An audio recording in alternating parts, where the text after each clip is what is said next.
Budaya Positif SMP Negeri 5 Polewali CGP Angkatan 9 Kabupaten Polewali Mandar.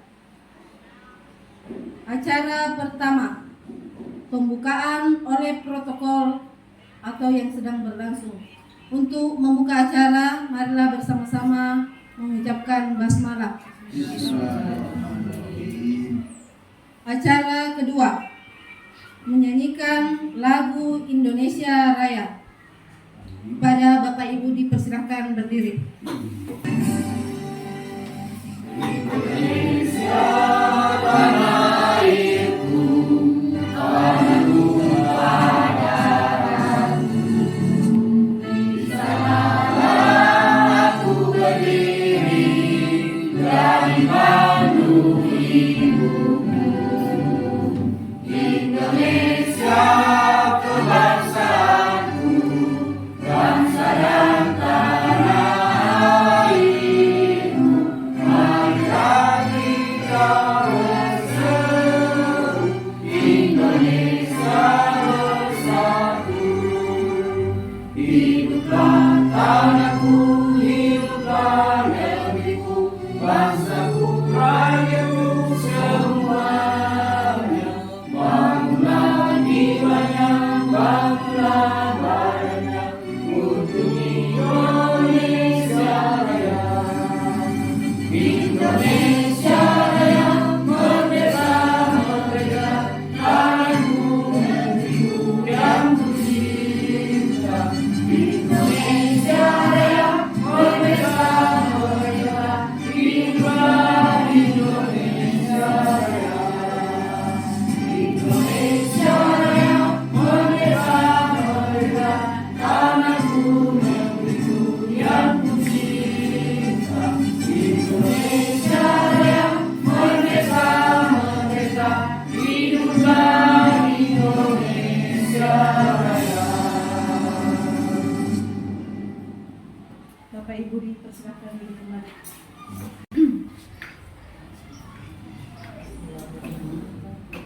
Assalamualaikum warahmatullahi wabarakatuh. Calon guru penggerak Angkatan 9. Semoga beliau tetap diberikan kesehatan untuk melaksanakan tugas-tugas yang diemban kepada beliau. Amin, amin ya rabbal alamin. Saya pribadi dan sekaligus sebagai kepala sekolah sangat ini sebenarnya luas sekali. Tanpa itu pun kita di sini JGP ya, JGP namanya JGP ya, JGP ini bisa saja. Tapi itu kan kalau cuma sekedar kita melihat di Android Bapak Ibu guru, saya yakin itu kan tidak terdeteksi ya, tidak ternilai lebih. Dan lebihnya itu yang mungkin itu yang mendorong kita untuk lebih bisa maju. Ya. Jadi saya berharap bukan cuma Pak Husa ini alhamdulillah sudah bisa memulai di SMP 5 ini, tapi kita juga ini. Ini seandainya ada lebih dari satu di sini tadi berarti kan bisa kolaborasi pada saat melakukan kegiatan. Jadi saya berharap untuk angkatan 10 mungkin sudah berlalu ya. Upayakan angkatan 11 Bapak Ibu kita masuk karena sekarang masih terbuka. Ya, upayakan ada bisa masuk 1, 2, 3 orang supaya bisa kolaborasi pada setiap kegiatan. Nah, jadi tolong jangan lihat di sini. Ini lihat di sini wah setengah mati nih bau saya ini saya lihat kegiatannya. Ayo tak mampu kak saya. Itu namanya contoh dari sikap apa itu negatif ya. Ya.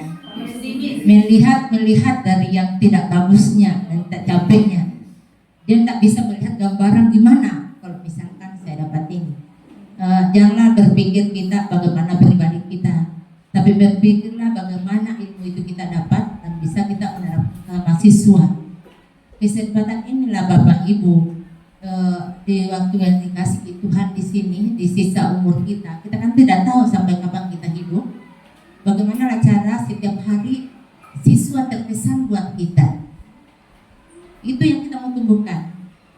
Saya pernah dengar Bapak Ibu, dan itu untuk nasihat pribadi saya juga sebenarnya, bahwa bagaimana anak-anak bisa disuruh atau bagaimana anak-anak bisa perhatian dengan kita kalau tidak ada rasa cinta terhadap kita.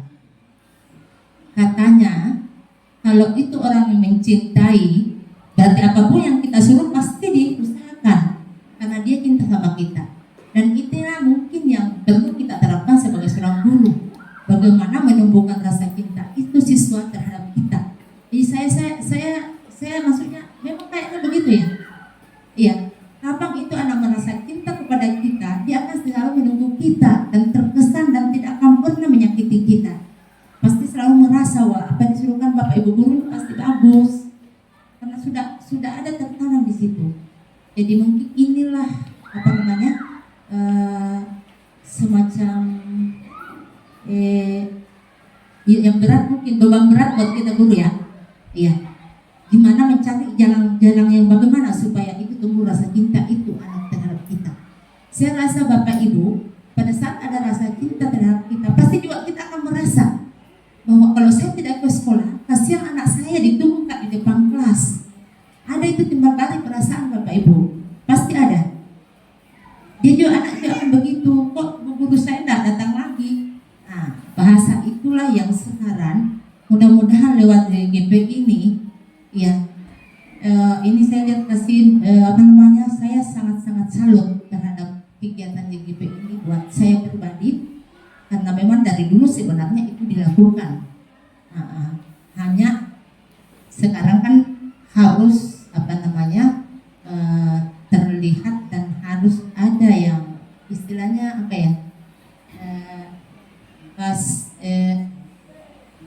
intinya di sini aksi nyata ya istilah aksi nyata itu yang membedakan kita dulu ya. Kalau pelatihan dulu kan disuruh saja aksi nyata sendiri terserah, tidak ada laporan bagaimana. Tapi ini yang harus, dan kata harus inilah yang memang akan membangun kita untuk lebih bisa ya. Karena memang kadang memang itu harus dipaksakan memang Bapak Ibu.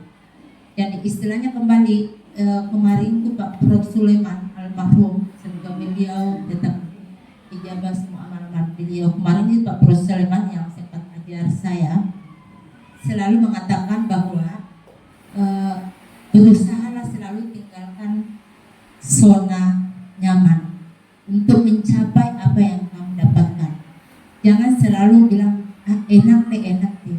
Kasihan, waktumu berlalu terus tanpa ada yang kamu isi. Tolong gunakan waktu itu dengan baik sehingga kamu bisa menggapai.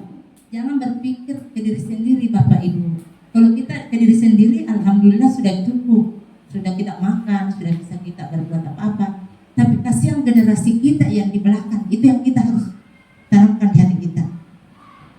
Jadi saya yakin kalau memang itu yang bisa kita tanamkan, saya yakin kita akan merasa berbuat bagaimana anak-anak supaya bisa, dia lebih bisa dari kita.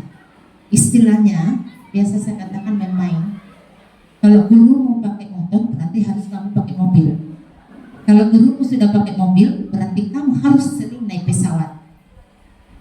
Apa intinya di sini kalau sering naik pesawat?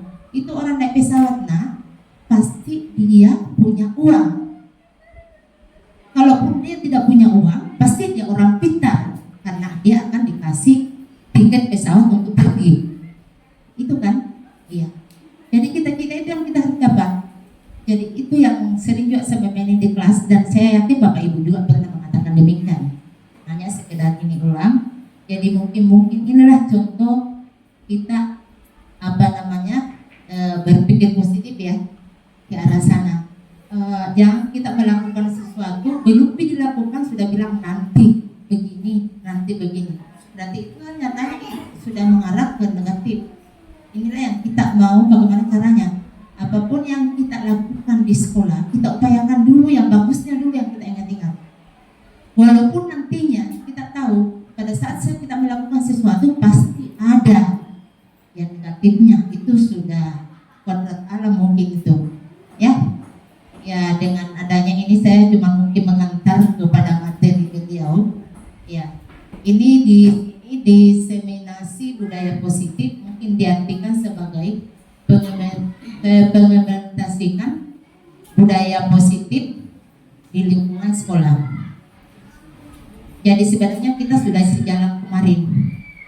Hanya tentang di sini mungkin Bapak Ibu guru, kita mungkin dari gurunya dulu. Karena itu anak selalu mencari panutan. Jadi kembali ke kita, bagaimana kita memberikan panutan kepada siswa, bersikap yang bagus, berbicara yang bagus, dan ada kata sepakat mungkin yang harus kita tanamkan di sekolah. Kata sepakat itu misalkan contoh kecil saja, kalau ada daun kering yang kita lewati dan tidak dipungut siswa, apa salahnya kalau kita juga guru memungut? Jangan kita biarkan lewat saja di situ. Saya rasa pada saat kita contohkan memungut, ada siswa di situ, kita bisa minta tolong supaya anak terbiasa begitu. Ya, ini contoh kecil Bapak Ibu. Apalagi kalau kita melihat ada yang paling banyak kotoran di depan, masa sih kita tidak bisa mampu suruh sapu itu anak-anak? Saya rasa mungkin itu contoh-contoh yang konkret yang bisa kita tanamkan ke anak. Apalagi ini yang tingkah laku ya.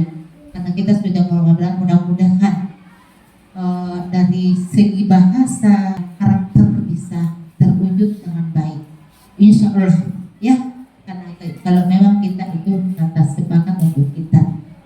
Jadi mungkin ini saya akhiri dulu. Nanti mengenai budaya positif ini ya, beliau yang bisa lanjutkan ya, disilakan. Assalamualaikum warahmatullahi wabarakatuh.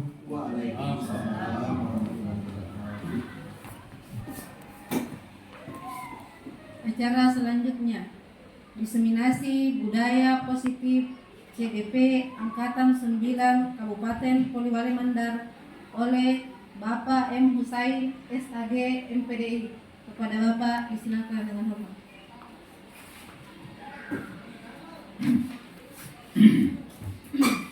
Bismillahirrahmanirrahim. Assalamualaikum warahmatullahi wabarakatuh.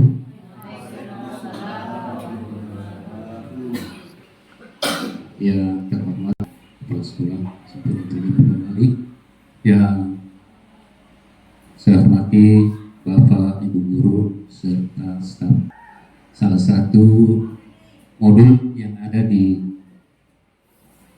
Diklat atau pendidikan dan latihan guru penggerak yaitu budaya positif. Bapak Ibu yang saya hormati, jadi diseminasi yaitu biasa diistilahkan bahwa menyampaikan atau berbagi kepada orang lain, apakah kepada teman sejawat, rekan guru di sekolah, ataupun kepada teman di komunitas atau di MGP. Pada hari ini saya akan agak berbeda dengan apa yang kita lakukan sebelumnya. Tapi mau tidak mau, ya tentu untuk melakukan perubahan kita harus melakukan banyak terobosan atau berbagai upaya untuk mempraktekkan apa yang kita pelajari. Beberapa teori ada dalam, termasuk budaya positif.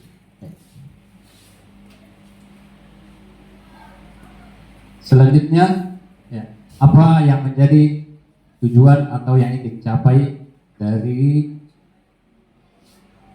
pertemuan ini, yaitu bisa memahami konsep budaya positif di sekolah yang berpihak pada murid. Yang kedua, bisa melakukan evaluasi dan refleksi tentang praktik disiplin dalam pendidikan Indonesia secara umum untuk mendapatkan pemahaman baru mengenai konsep disiplin positif untuk menciptakan murid dengan profil atau siswa dengan profil pelajar persila. Yang ketiga adalah memahami peran sebagai guru untuk membangun budaya positif dengan menerapkan konsep disiplin positif dalam berinteraksi dengan. Ya. Selanjutnya, materi yang ada dalam budaya positif yang akan kita bahas, insya Allah dalam waktu kurang lebih 1 jam. Ya. Ada 6 hal yang kita lanjut. Ya. Ada pertanyaan romantik ya bagi Bapak Ibu. Ya. Jawab pertama adalah apa hukuman dapat mendisiplinkan anak? Ya. Coba, bagaimana Bapak Ibu? Setuju atau tidak? Ya, setuju. Satu jawabannya. Kalau setuju, setuju. Kalau tidak, tidak. Yang kedua,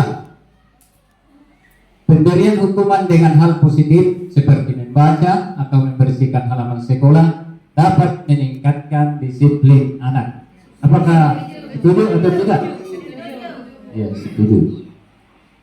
Ketiga, memberi penghargaan dapat meningkatkan motivasi belajar anak. Setuju.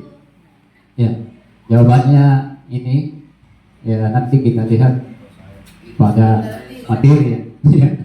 Yang akan disampaikan. Ya. Kira-kira apa alasan mungkin ada yang bisa komentari? Misalnya ketika anak terlambat, ya saya ambil anak yang ke guru. Ketika anak terlambat, kemudian saya menghukumnya misalnya dengan membersihkan halaman kelas atau ruangan, ya itu mudah-mudahan itu menjadi motivasi untuk tidak terlambat lagi, Pak. Mendisiplinkan anak saya untuk disiplinnya bagaimana? Oke, makasih. Mungkin yang lain hukuman fisik. Ya, ada mungkin Hukumannya dalam hal ini hukuman dapat mendisiplinkan siswa. Ya, yang kita mungkin diberikan mungkin bisa disepakati hukuman apa, sehingga itu kan beda namanya hukuman. Ada memang hukuman yang memang kita arahkan memang supaya ini ada tidak jelas tidak begini lagi dan tidak merugikan siswa. Apa salahnya? Kalau pribadi saya apa salahnya? Tapi kalau kita hukum siswa dan akan bisa merugikan, itu mungkin yang perlu dipikirkan kembali, ya. Ya, jadi katanya makanya saya dari awal mengatakan hal ini setuju dan tidak, karena itu harus ada batasannya. Ya, mungkin ini yang bisa nanti kita adakan kesepakatan bersama di sekolah apa saja, kalau anak berbuat begini apa saja. Ya. Jadi itu ya. Kita kelas deh. Bismillahirrahmanirrahim. Assalamualaikum warahmatullahi wabarakatuh. Terima kasih atas waktu yang diberikan kepada saya. Berbicara tentang hukuman terhadap siswa, saya dapat bagi dua, Pak. Kalau menurut saya, yaitu hukuman fisik dan hukuman non fisik. Untuk sementara waktu ini, dalam hal hukuman fisik, saya sudah tinggalkan, tapi masih ada cubitan. Ya. Ya. Saya sangat setuju, Pak, kalau ini tadi nomor 2, pemberian hukuman dengan hal positif seperti membaca atau membersihkan halaman sekolah dapat meningkatkan disiplin anak. Harapan saya seperti harapannya Ibu Erni, supaya tidak mengulangi perbuatan kesalahan. Yang kedua, sebelum saya memberikan semacam hukuman, saya dulu kesepakatan dengan siswa. Jadi seperti di kelas itu selalu saya tanamkan 3 aturan yang saya tanamkan terhadap anak-anak sebelum saya lebih lanjut menghadapi anak-anak di kelas. Yaitu yang pertama, mengucapkan salam jika datang walaupun terlambat, tapi dapat hukuman saat itu. 2, apa yang dialami Pak Agus kemarin, mengacungkan tangan kalau mau keluar dari kelas sementara kita mengajar. Tapi biasanya anak-anak kita balik tangannya jadi keras. Yang ketiga yaitu kalau kita bicara dia banyak bicara lain-lain di bawah, itu saya kasih hukuman juga, Pak, kalau saya. Yang keempat, ekalasi. Itu main-main Pak di kelas. Itu saya hukuman. Terus yang terakhir, ini penyakit yang merajalela kita punya di sekolah kita ini, yaitu malas dan kalasi. Ini yang agak berat kita hadapi Pak, karena selalu kita disimpan 3 dekat masjid di bawah. Saya kira untuk 1, 2, 3 ini saya sangat setuju Pak. Sekian dan terima kasih. Assalamualaikum warahmatullahi wabarakatuh. Ada beberapa sikap, ada kasus orang selalu bawa paket ke rumah orang, itu dari jauh dia keluar. Yang punya rumah dia pakaikan CCTV. Kenapa ini saya punya paket? Selalu tidak tertentu tempatnya.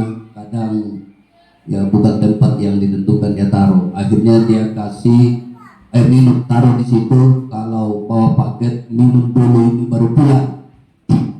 Akhirnya setelah dia tulis di situ, itu paket tidak dibuat lagi. Dia taruh baik-baik, minum, baru pulang. Jadi nomor 3 ini untuk mendisiplinkan anak tiri ini, maka diberikanlah motivasi. Salah satu motivasi adalah belajar berbagi tadi. Jadi, tapi 1 dan 2 ini ya sering saya lakukan. 1 dan 2 sering saya lakukan. Tapi kalau mungkin menurut ilmu, ya sebenarnya sudah harus ditinggalkan karena ini mungkin guru zaman kolonial. Ini 3 ini zaman milenial. Ya minimal lah ya, ke depan kita sudah bisa melihat, membandingkan apakah dengan hukuman ini, karena dari beberapa juga penelitian saya baca ini hanya teori saja, susah mempraktekannya ini karena kondisi lingkungan berbeda. Ada memang anak mungkin mendisiplinkannya ini kalau kita kalau secara keilmuan dia tidak tahu, tidak perlu mungkin dengan hukuman fisik. Tetapi kalau dia istilahnya bahasa di sini, ini dia sudah kelewatan pacu-pacu secara individu ini, dia mencoba gurunya, bukan lagi kata-kata yang pantas disampaikan. Tapi kalau dia tidak tahu, itu hal yang wajar, itu tugas kita untuk memberitahu dia. Jadi bagi saya, bagi anak yang memang perlu dihukum kalau ceritanya sudah keterlaluan dalam mengucapkan kata-kata yang menyinggung secara pribadi guru. Saya kira demikian Pak. Pada peserta didik, maksudnya sasarannya ke peserta didik.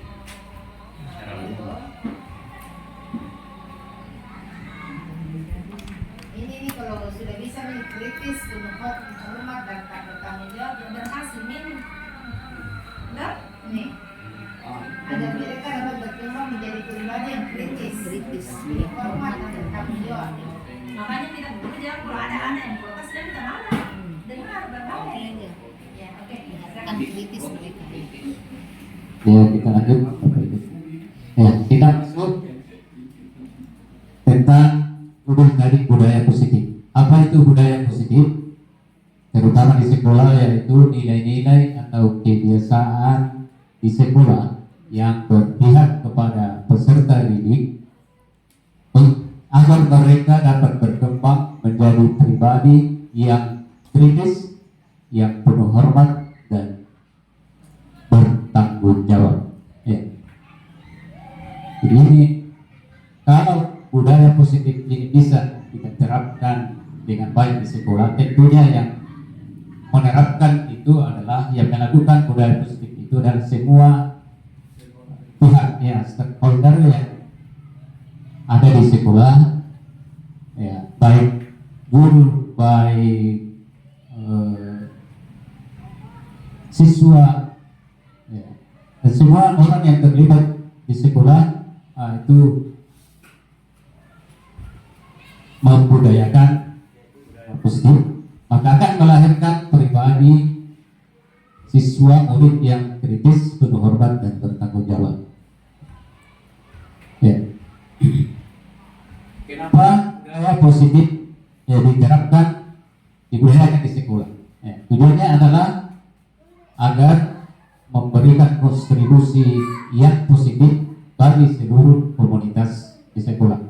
Ya, yang kedua adalah lingkungan pelajaran memiliki keyakinan yang positif berdasarkan visi sekolah. Yang ketiga adalah adanya kolaborasi baik dari kepala sekolah, guru sesama guru, guru dengan murid, dan juga kepada sesama murid.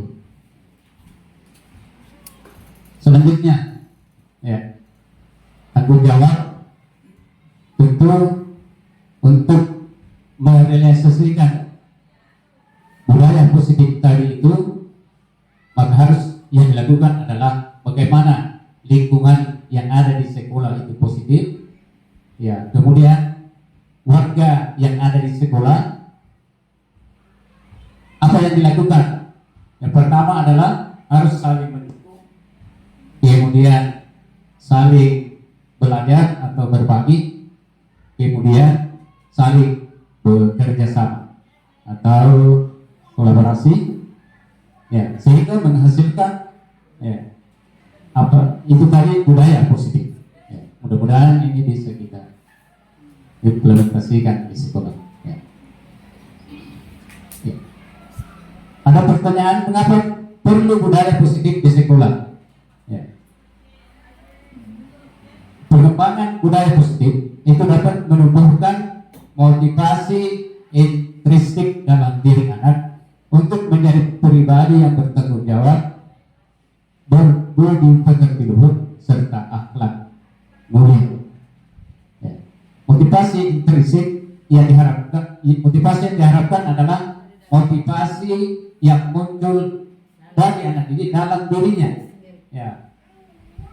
Motivasi atau pengaruh yang ada, kesadaran yang ada dalam dirinya, ya, itu yang diharapkan, yang bisa menghasilkan siswa yang bertanggung jawab, berpekerti, dan mempunyai akhlak mulia.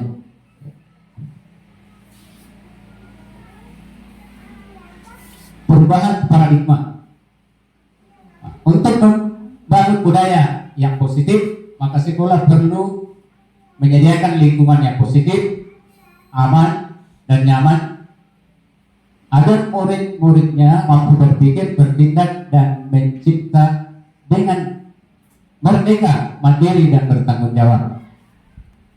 Kemudian lazimnya disiplin dikaitkan dengan kontrol. Dalam hal ini kontrol guru dalam menghadapi anak. Kita lanjut pada inti materi tadi, yaitu disiplin positif dan nilai-nilai kebajikan universal. Nah,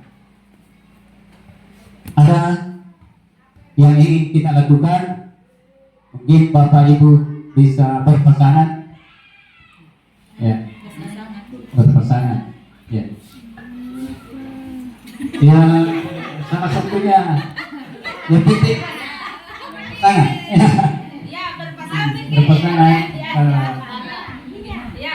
ya, berpasangan, dua orang, ya, berpasangan, dua orang yang melakukan, ya, nanti sebentar, ya, bagian sebelah kiri,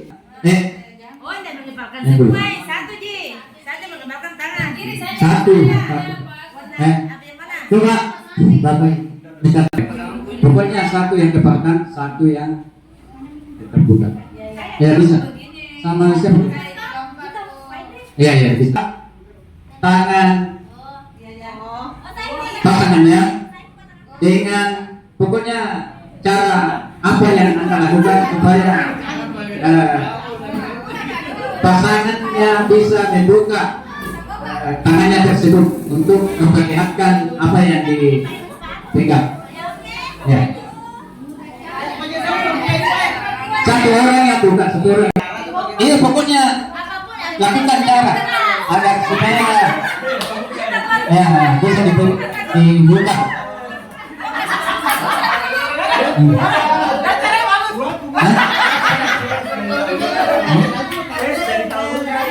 Oke. Yakin? Ya. Oh, iya. Ya. Ya. Jadi ini salah satu contoh bagaimana mempengaruhi orang lain. Ya.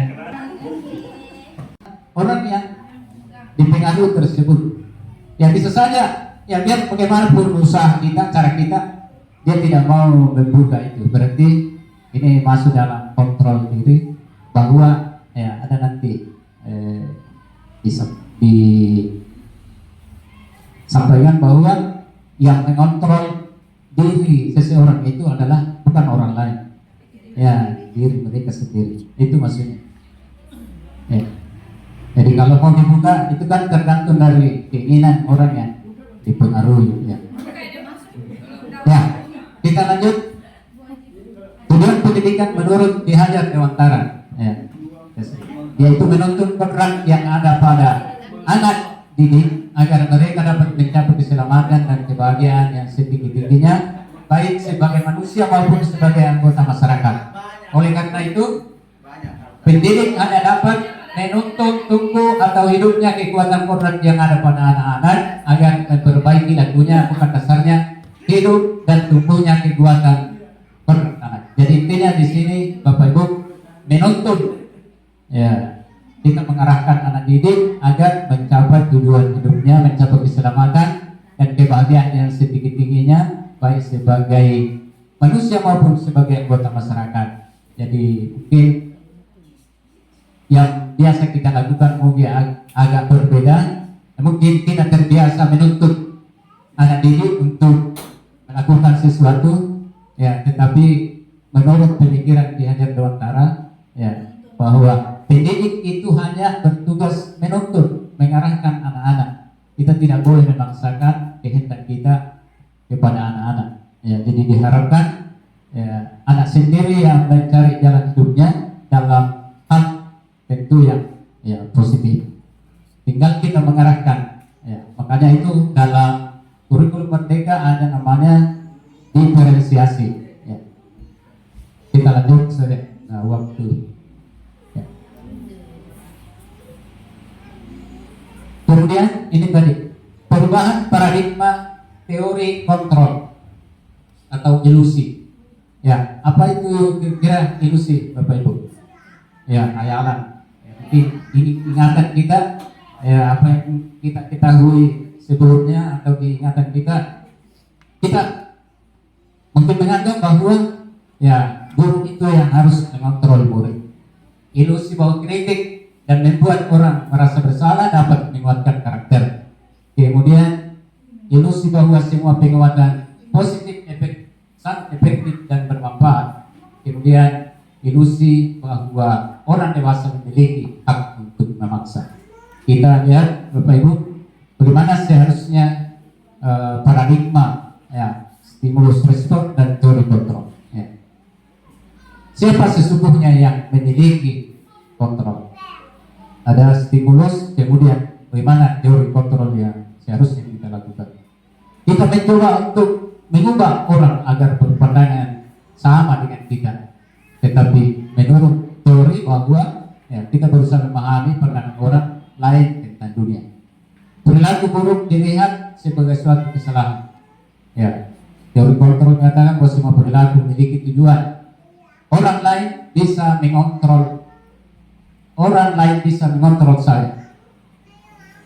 Teori kontrol mengatakan bahwa hanya Anda yang bisa mengontrol diri Anda. Seperti itu yang kita lakukan tadi. Saya bisa mengontrol orang lain. Ya, teori mengatakan bahwa Anda tidak bisa mengontrol orang lain. Pemaksaan ada pada saat rujukan gagal. Ya. Yang harus dilakukan adalah kolaborasi dan proses menciptakan pilihan-pilihan baru. Kemudian modal berpikir menang kalah. Ya, teori kontrol mengatakan bahwa modal berpikir adalah menang. Ya, kita lanjut. Apa makna disiplin? Ya, kita sudah masuk di bagian kedua, disiplin. Ya, kita mungkin lanjut saja. Ya. Ada tadi teori kontrol mengatakan bahwa Anda tidak bisa mengontrol orang lain, hanya Anda yang bisa mengontrol diri Anda. Ya, kita lihat bagaimana pengertian disiplin itu sendiri. Disiplin adalah kemampuan memerintah diri sendiri dalam mengontrol dan menguasai diri untuk memilih tindakan yang mengacu pada nilai-nilai yang kita hargai dengan penuh tanggung jawab dan tanpa perintah orang lain. Ya, itulah disiplin. Disiplin yang diharapkan sebenarnya adalah ya, ketika disiplin itu muncul dalam kesadaran kita sendiri, bukan karena dipaksa. Ya, ya, tentu pengaruhnya akan tidak sama. Ya. Ini yang mungkin yang sama-sama kita harus perbaiki. Termasuk saya juga. Ya. Ya. Ya, kemudian disiplin positif. Apa itu disiplin positif? Ya, yaitu bagaimana cara diri untuk melakukan sesuatu berdasarkan motivasi internal dalam diri sendiri.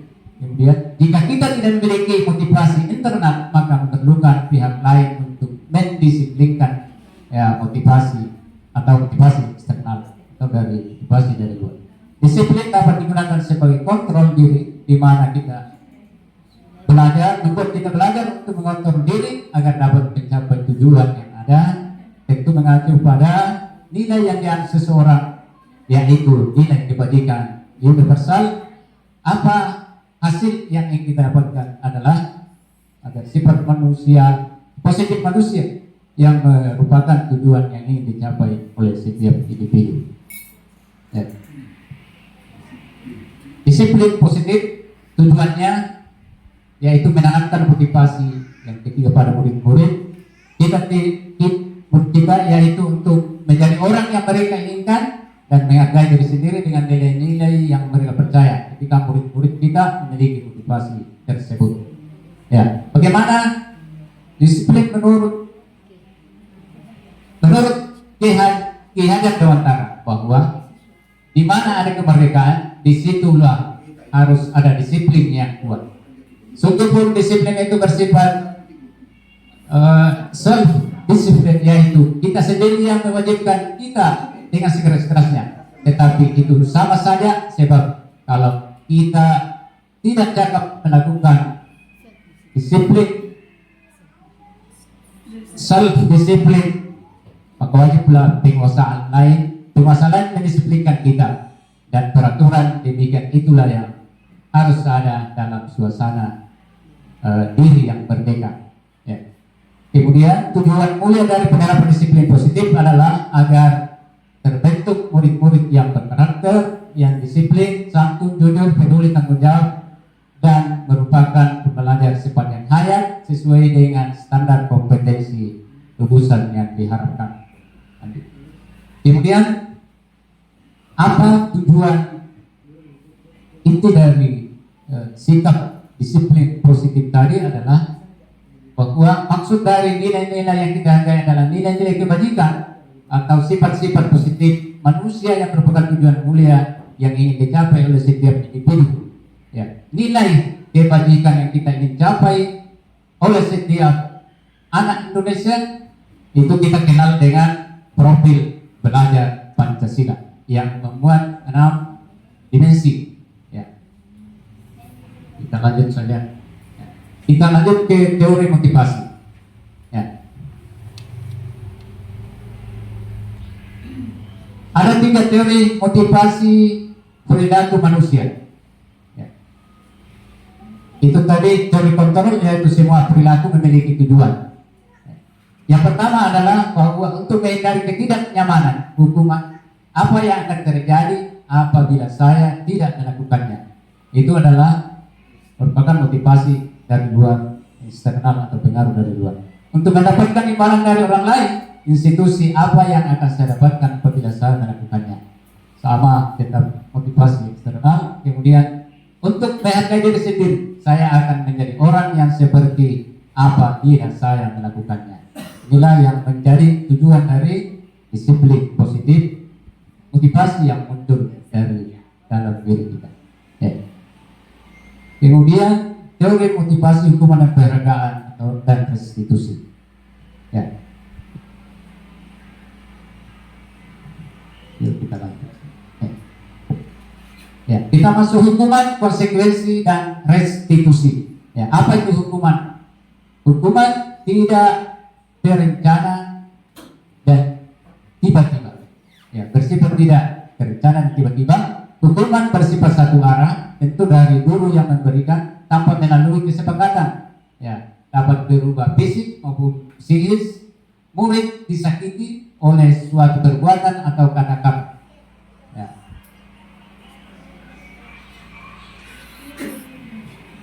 Ya, sistem tidak berjalan jika murid dia takut.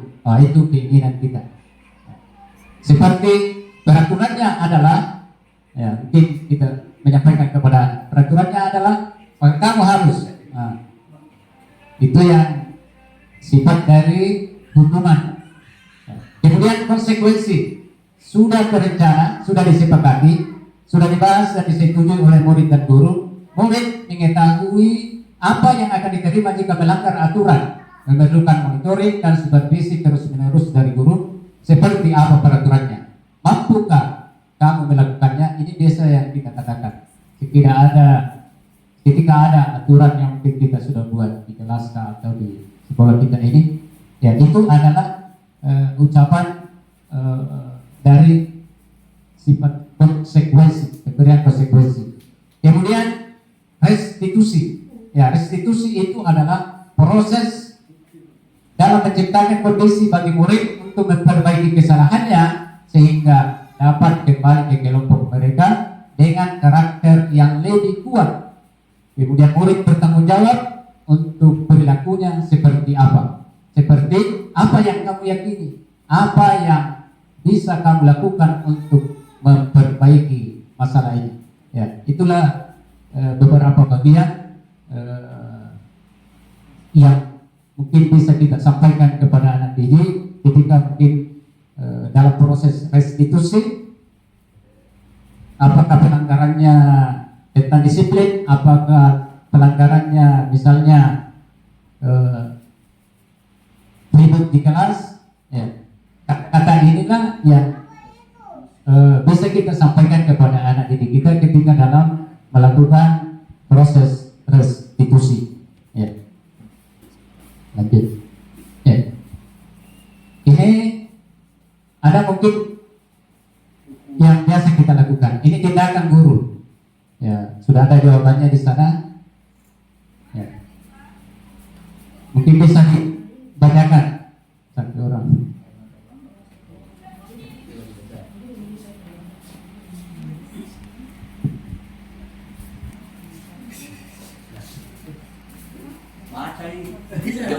Tindakan apakah ya tindakan itu hukuman atau konsekuensi? Tindakan guru mencatat 100 kali di dalam buku kalimat, saya tidak akan terlambat lagi karena terlambat ke sekolah. Hukuman atau konsekuensi? Hukuman. Bukan konsekuensi. Konsekuensi. Mencatat tapi di buku Pak, karena disuruh mencatat. Hukuman itu dicatat karena menulis Pak. Oh, mencatat. Yang kedua, lari mengelilingi lapangan basket 2 kali karena terlambat hadir di sekolah. Hukuman. Tiga, murid diminta untuk push up 15 kali karena tidak menggunakan masker di sekolah. Ini kopi Pak ya, hukuman. Menggantikan kertas tugas teman yang telah dicoret-coret, konsekuensi.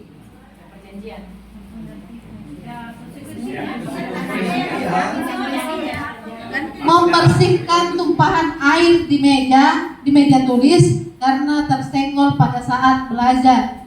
Kan tidak sengaja jadi disuruh, konsekuensi. Murid disuruh untuk tidak menggunakan sepatu seharian di sekolah karena tidak mengenakan sepatu hitam. Hukuman. Kan diwajibkan, peraturan diwajibkan menggunakan sepatu hitam. Jadi dia tidak mematuhi aturan, jadi dia disuruh tidak pakai sepatu. Ya. Ya, hukuman lari mengelilingi lapangan basket 2 kali karena terlambat 10 menit untuk pelajaran PJOK. Jadi konsekuensi. Bukan di hukuman. Hukuman itu.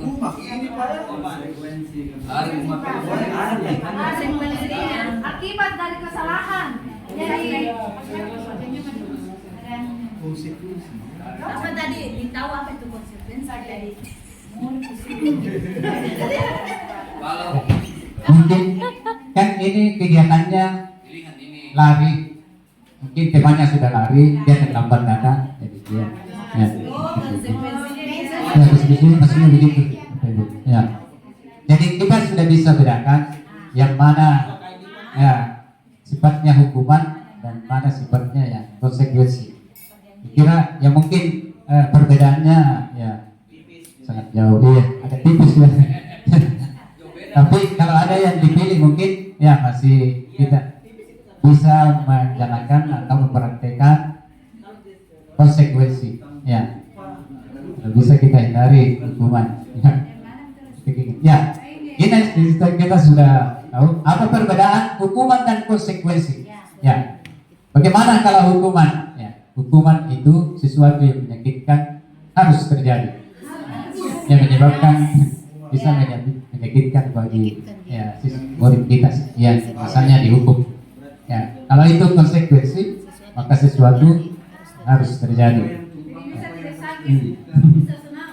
Ya, seperti itu tadi contohnya, misalnya tumpahkan air di mejanya siapa saja. Ya apa? Ya, bukan langsung ditendang. Ya, tapi konsekuensinya bukan ya. Ya, dan buat anak sakit fisik maupun hati untuk jangka waktu yang lama. Oh ternyata ya dengan memberikan hukuman itu kepada anak bisa membuat anak sakit ya dalam waktu yang lama, mungkin bisa juga membuat anak, kalau konsekuensi membuat anak merasa tidak nyaman dalam jangka waktu yang pendek ya, jadi itu pengaruhnya. Kemudian anak membenci kedisiplinan ya, bagaimanakah kira-kira kalau kita ya, memberikan hukuman kepada anak-anak? Mungkin biasa juga ya, kita praktekkan, kenapa ini dihukum maka apa menjadi jadi? Ya mungkin bisa saja begitu. Karena ini pengaruhnya ya, anak-anak yang membenci kedisiplinan ya, ketika dimarahi ya mungkin dia mungkin tanpa melakukan pelanggaran ya, tersebut. Kemudian kalau konsekuensi anak mengangkat disiplin ya, kemudian paksaan, stimulus, tanggapan mendorong anak menyakiti diri sendiri ya. Mendorong anak agar mudah menyesuaikan diri, konsep diri yang buruk, anak belajar untuk menyembunyikan kesalahan ya. Kemudian anak belajar untuk mematuhi peraturan ya. Kemudian hukuman, marah, rasa bersalah, dipermalukan dan merasa tak dihargai ya. Kehilangan hak, dibuat tidak nyaman, diasingkan untuk sebentar. Ternyata ini hukuman dan konsekuensi ya, masing-masing ada akibat ya, yang ditimbulkan atau pengaruhnya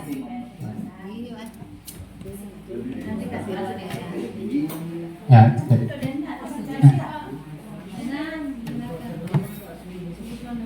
Ya. Ya, kita lanjut selanjutnya. Kebutuhan dasar manusia. Ya. Ada 5. Itu tadi realitas kebutuhan kita berbeda. Kita berusaha memahami pandangan orang lain tentang dunia. Setiap orang memiliki gambaran yang berbeda. Ya, itu didapatkan dari bagaimana kebutuhan manusia. Ya. Manusia membutuhkan cinta kasih atau diterima, kemudian kesenangan, kebebasan dan penguasaan. Lanjut, coba kita lihat contoh Ibu Ani, ya, guru kelas 5 di SD Pilihan sedang bingung menghadapi ulas salah satu murid di kelasnya, yaitu Agus, bukan Pak Agus. Ya, beberapa anak telah datang dan mengeluhkan Agus yang sering kali meminta bekal makan siang mereka dengan paksa. jika Anda menghadapi situasi seperti Ibu Ani, apa yang akan Anda lakukan? Dan menurut Anda kira-kira apa alasan Agus melakukan hal itu? Ya, mungkin Anda bisa komentar. Ya.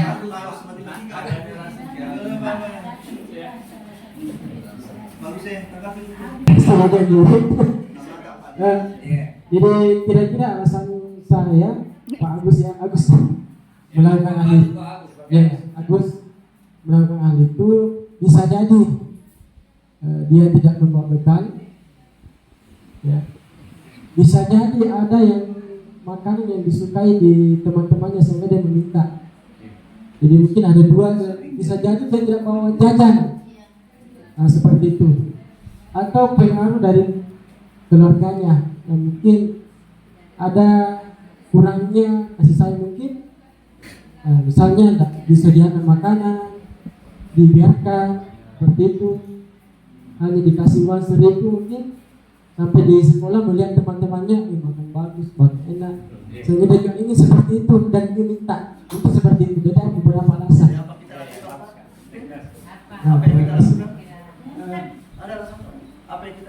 Kira-kira alasan Agus melakukan itu bukan alasannya saya Agus, Pak. Ya, apa ya? Bagaimana ya keadaan tersebut? Apa yang sebenarnya dilakukan oleh Ibu Ani? Ya, dan apa alasannya? Itu salah satunya adalah ya jawaban Agus karena ia lapar dan orang tuanya tidak membawakannya bekal makanan siang. Tentu itu sesuai dengan kebutuhan dasar manusia, yaitu bertahan hidup. Ya. Apabila jawaban Agus karena ia senang temannya jadi memperhatikan dia, maka kebutuhannya adalah karena ingin ya kasih sayang, ingin untuk diterima. Ya, apabila jawaban Agus adalah dia merasa hebat karena temannya jadi takut dan menuruti keinginannya, maka kebutuhannya adalah penguasaan. Ya, atau kemampuan, merasa ya kuat, merasa hebat. Ya, itu kebutuhan manusia. Apabila jawaban Agus karena merasa bosan dengan bekal yang dibawakan ibunya karena selalu membawakan bekal yang sama, ya tentu itulah kebutuhannya kebebasan. Itu dia ya memilih apa yang dia inginkan walaupun bukan miliknya, ya kebutuhan manusia. Apabila jawaban Agus adalah karena iseng saja dan dia menikmatinya ekspresi wajah temannya yang kesal karena diambil makanannya, maka itu adalah ya senang. Ya dia mungkin ada anaknya seperti itu. Ya senang kalau ada yang dibully, main-mainin dan sebagainya ya. Itu adalah kebutuhannya di sana. Ya. Ya. Kita lanjut. Ya, tentang teori kontrol tadi adalah model berpikir menang-menang, kolaborasi dan proses menciptakan pilihan sesuai dengan 5 posisi kontrol guru. Ya, ini yang mungkin bisa kita terapkan di sekolah. Yang pertama adalah sebagai hukum. Ya, itu tadi mungkin ada beberapa yang menjadi contoh. Kemudian membuat mereka merasa bersalah. Ya, kita sebagai guru membuat anak merasa bersalah. Kemudian menjadikan diri kita sebagai teman. Ya. Kemudian pemantau dan sebagai manajer. Kira-kira Bapak Ibu yang kita pilih dari kelima posisi kontrol tadi, nomor 1 dan nomor 2 paling banyak. ya. Benar. Ya. Nomor 4 juga. Kalau di teori Bapak Ibu, kalau di teori ya, yang paling mungkin ingin kita praktekkan atau implementasikan di sekolah adalah yang nomor 4 dengan 5. Ya.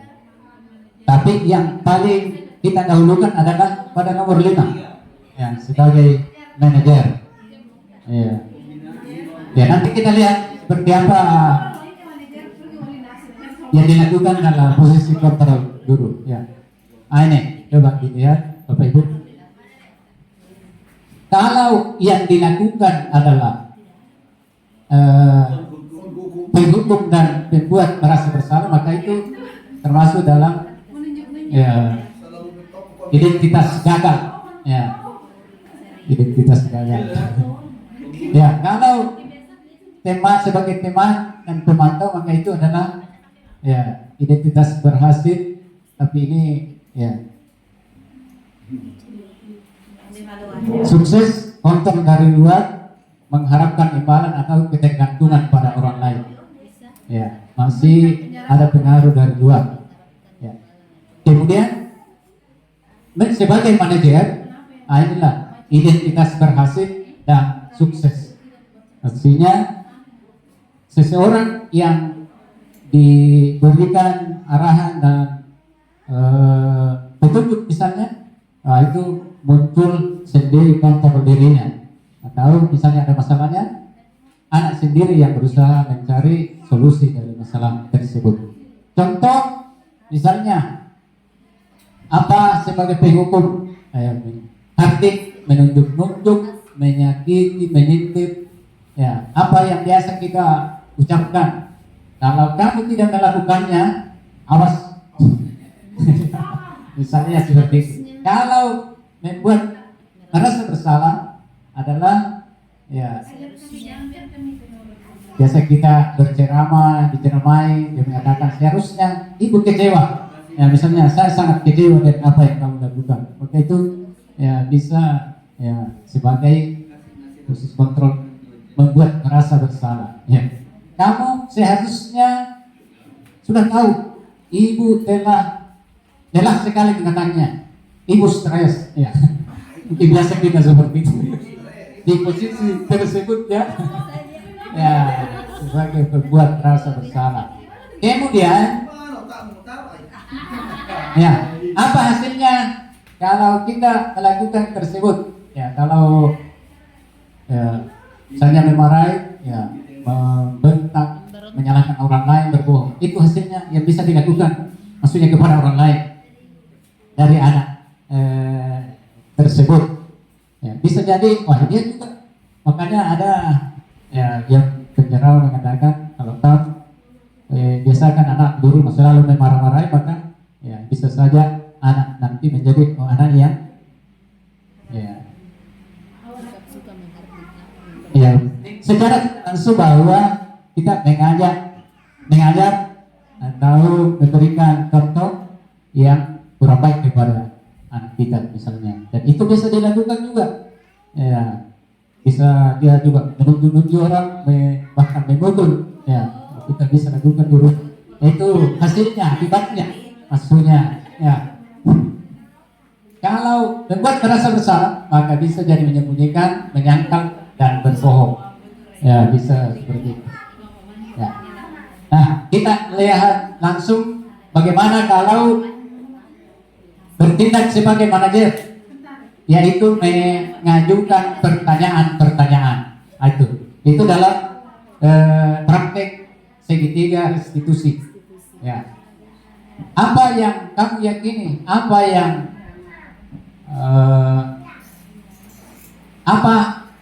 bisa kamu kerjakan untuk memperbaiki masalah ini? Ya. Tentu hasil yang didapatkan adalah untuk menguatkan pribadi murid kita. Kalau dia sebagai pemantau, maka dia menghitung dan mengukur, ya, kemudian menanyakan apa peraturannya, ya. Kemudian hasilnya adalah menyesuaikan diri, ya, bila diawasi. Ya. Kita lanjut saja. Ini contoh bagaimana pernyataan, kemudian siapa yang mengatakan. Kemudian bagaimana posisi kontrolnya.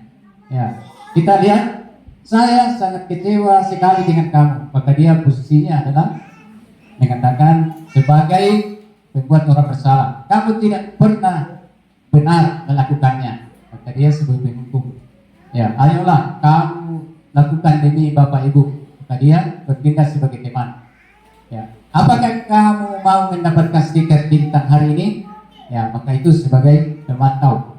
Ya, bagaimana kamu bisa menyelesaikan masalah ini? Inilah yang sebagai posisi sebagai manajer. kemudian kamu selalu yang paling terakhir.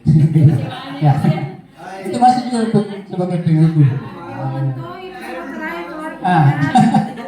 Ya, ya kita masuk di masih ada dua kayaknya. Keyakinan kelas. Ya, apa itu keyakinan kelas? Keyakinan kelas adalah nilai-nilai kebajikan atau prinsip yang universal yang disepakati bersama secara universal lepas dari latar belakang suku, negara, bahasa maupun agama. Ya.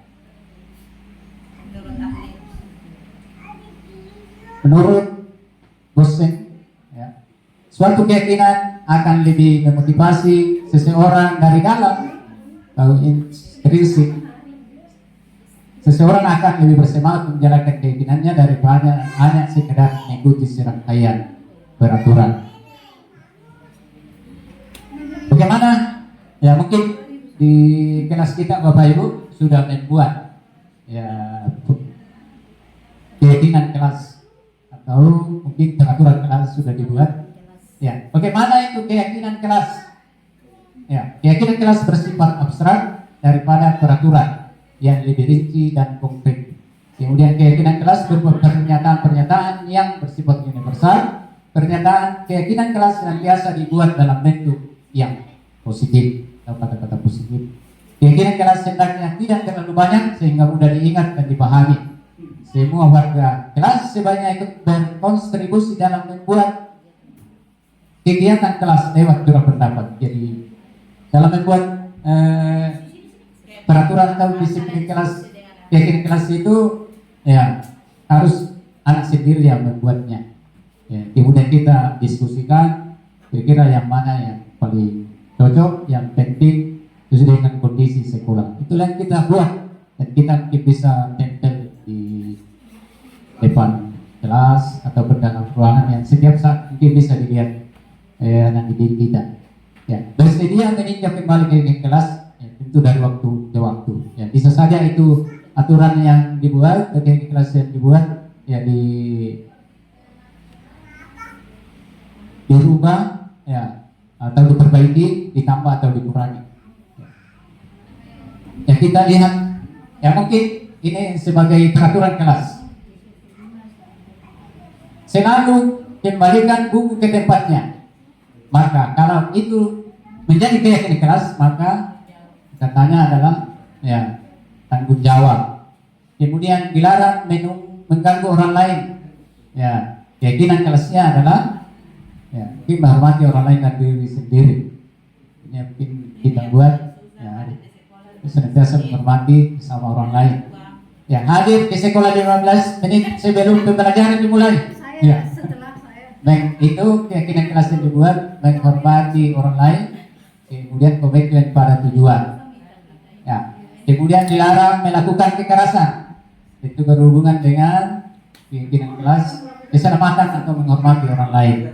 Dilarang menggunakan narkoba. Ya, tentu kaitan dengan kesehatan.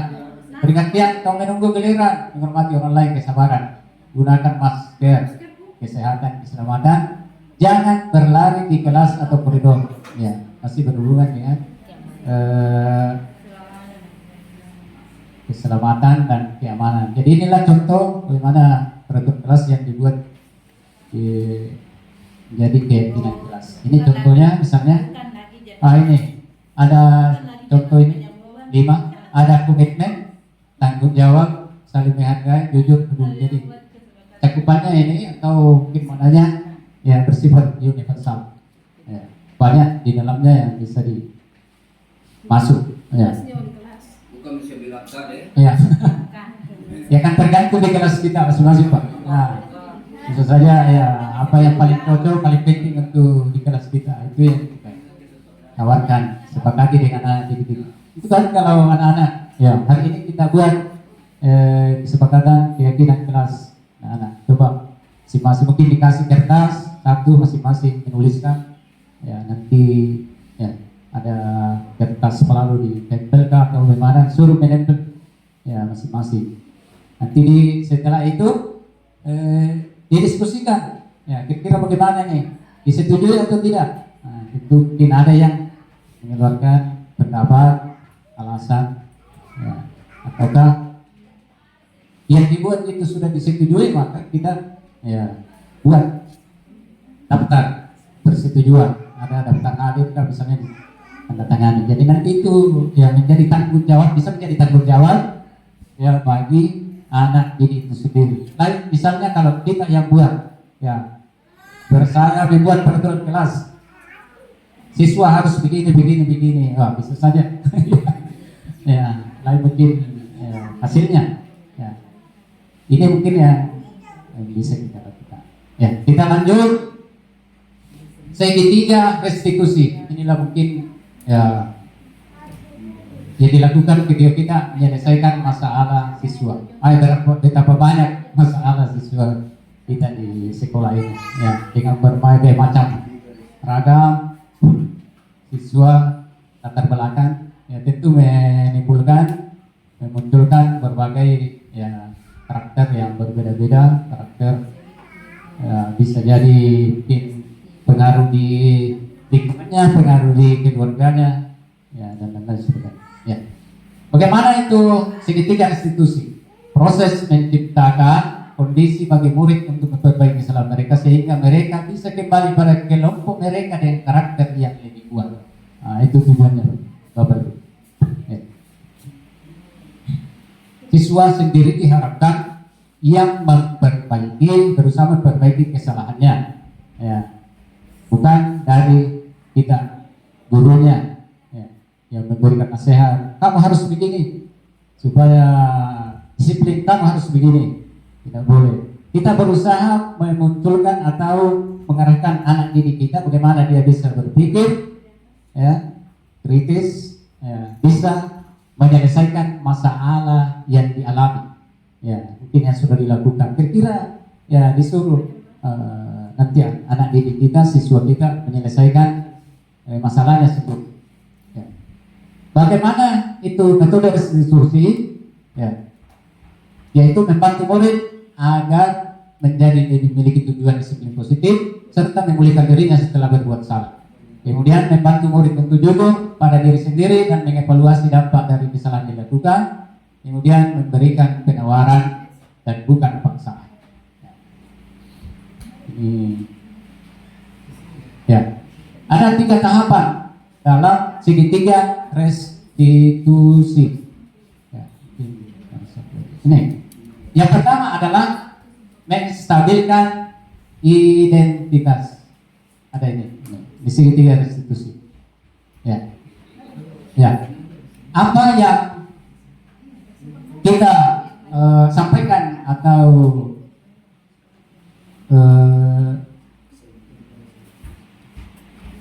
kemukakan kepada anak didik kita ketika mungkin ada anak yang bermasalah, kita selesaikan masalahnya dalam proses menstabilkan identitas. Ini yang pertama, Pak. Yang kedua, validasi tindakan yang salah. Kemudian yang ketiga adalah menanyakan keyakinan. Ya.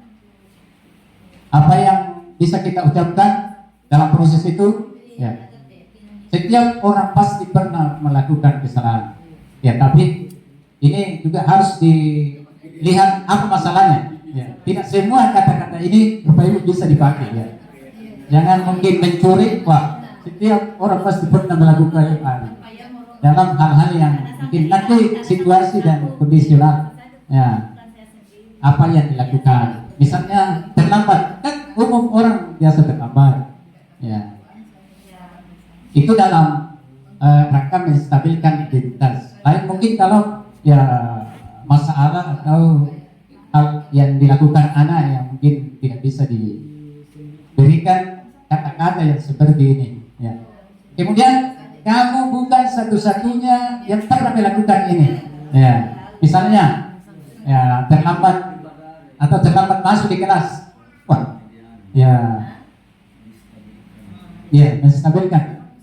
Kita sampaikan kepadanya, jadi jangan kamu merasa besar sekali karena kamu bukan satu-satunya yang pernah melakukan kesalahan ini. Misalnya terlambat masuk di kelas, ya, bukan ada teman kemarin atau minggu lalu juga melakukan hal ini, tapi dia berusaha menyelesaikan masalahnya. Nanti itu lanjutkan pada tahap berikutnya ya. Nanti ya bagaimana divalidasi tindakan yang salah ya. Ya sudah dibuka, kemudian kamu tentu punya alasan mengapa melakukan itu ya. Setelah proses menstabilkan identitas tadi ya, kita bisa menanyakan bertanya kepada dia, mungkin kamu terlambat karena ya, pasti ada alasannya ya. Nanti anak-anak berbicara, oh Pak, saya terlambat tidur ya, saya mungkin main game,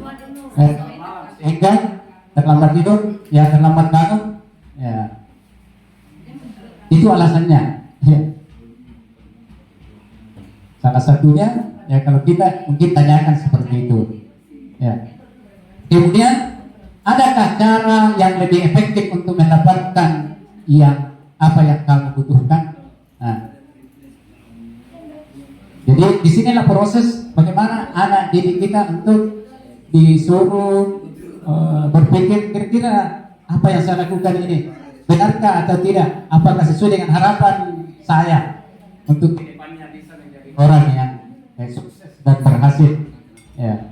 Itu anak-anak akan mengatakan ya, itu yang sudah saya lakukan ini tidak saya harapkan ya, saya akan merubahnya untuk menjadi ya, anak yang misalnya terlambat ya, menjadi anak yang disiplin, tidak terlambat lagi ya.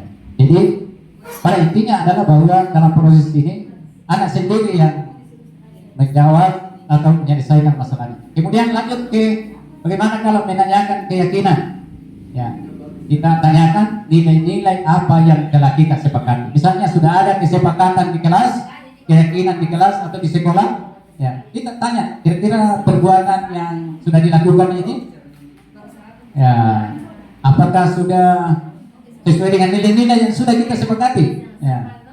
Itu mengatakan tidak sesuai ya, misalnya pada saat upacara ya, tidak memakai pakaian seragam ya, itu akan ditanya kira-kira bagaimana nilai-nilai yang sudah dibuat di sekolah ya, apa yang sudah dibuat, oh ini kira-kira sesuaikah dengan apa yang dilakukan, tentunya tidak ya. Nanti lanjut itu kira-kira bagaimana yang akan dilakukan ke depan ya.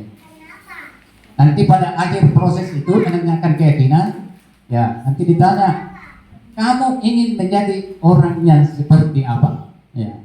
Disitulah anak akan ya, mengatakan ya, saya akan menjadi orang yang kalau misalnya disiplin, menjadi orang yang bertanggung jawab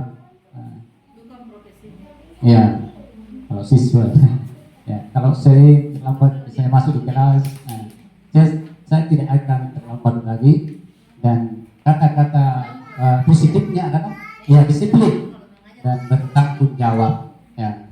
Dan ini mungkin bisa kita sedikit-sedikit praktekkan di sekolah kita. Jadi inilah yang mendasari sehingga dalam bentuk hukuman apapun itu tidak dibolehkan ketika ada masalah yang muncul pada anak didik kita. Dan sesuai dengan apa yang dikatakan Pak Agus, sekolah ramah anak ya. Ini ya sesuai dengan teorinya. Tidak ada istilah sebagai penghukum sampai posisi sebagai teman tadi, tapi kita harus selalu berposisi menjadi manajer. Tugas manajer itulah yang dipraktekkan ini segitiga restitusi. Ya mungkin nanti kita sudah banyak di YouTube sebenarnya bagaimana contoh-contoh yang harus kita lakukan, terutama bagi guru BK mungkin. Ya, kita bersama-sama mempraktekkan. Nah, kira-kira kalau ada pertanyaan, saya sudah berapa kali ini mempraktekkan ini, tapi tidak mempan, misalnya, ya, itu kalau melakukan penyelesaian masalah, tentu yang pertama kita lakukan ini dulu, Pak. Ya, jangan kita langsung ke hukuman. Tapi yang kita lakukan adalah segitiga restitusi. Kalau setelah satu kali dilakukan restitusi, maka kita pandu, kenapa masih begitu, mungkin bisa lagi diulangi. Nanti setelah itu ada konsekuensi Pak.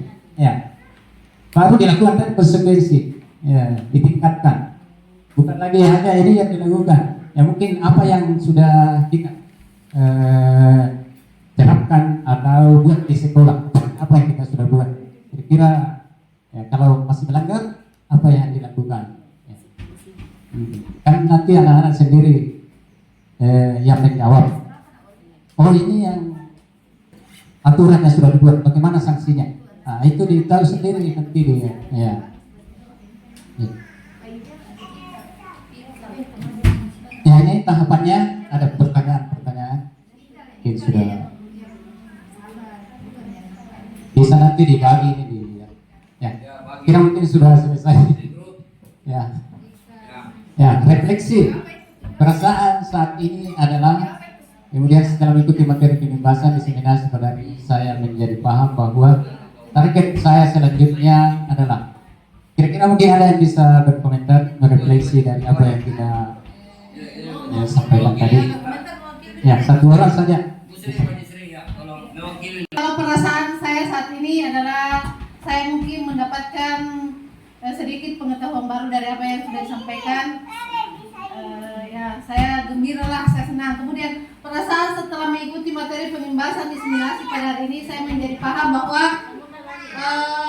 tindakan kepada siswa itu tidak selamanya harus hukuman. Sebenarnya ada jalan yang tadi adalah konsekuensi, memberikan dampaknya sendiri terhadap apa yang dilakukan kepada anak-anak, tapi bukan berarti tindakan langsung, tapi bagaimana dia sadar dengan apa yang kesalahan dia lakukan sendiri, bukan karena kita tadi kayak ditunjuk-tunjuk atau bagaimana, tapi biarkan dia sadar bahwa saya sebenarnya yang salah. Kemudian target saya selanjutnya adalah saya mungkin mau belajar lebih jauh kepada Bapak materi mengenai apa itu tadi yang diskriminasi segitiga, segitiga bermuda. Ya, terima kasih Pak.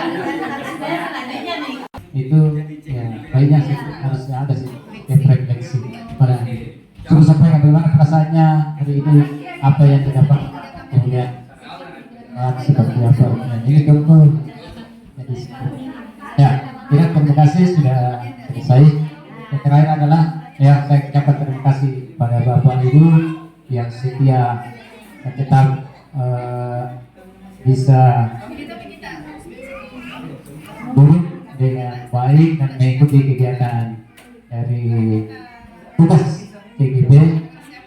Sekali lagi saya mengucapkan terima kasih sebanyak-banyaknya dan mohon maaf kalau ada kesalahan atau ada kehilafan mulai dari awal tadi sampai pada tahap ini. Saya mengucapkan permohonan maaf yang sebesar-besarnya. Wabillahi taufiq wal hidayah. Assalamualaikum warahmatullahi wabarakatuh.